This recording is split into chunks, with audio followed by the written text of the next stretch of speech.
Tell us about yourself. Who are you? O'zing haqida gapirib ber, deyapti.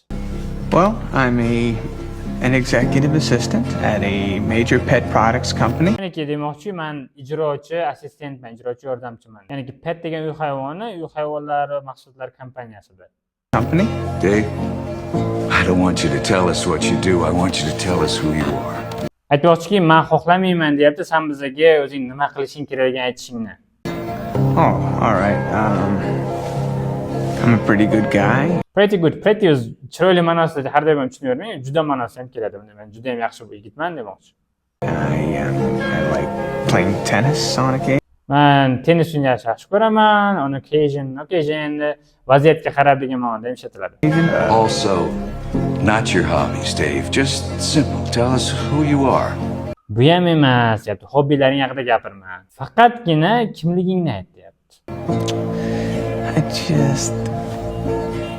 Maybe you could give me an example of what a good answer would be. Siz menga bironta misol ayta olasizmi, demoqchi.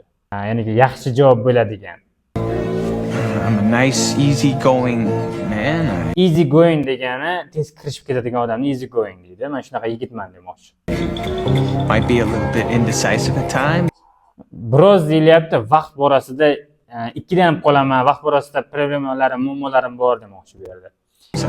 Dave, you're describing your personality. Sen hozir shaxsiyatingni gapirib beryapsan bizga demoqchi. I want to know who you are.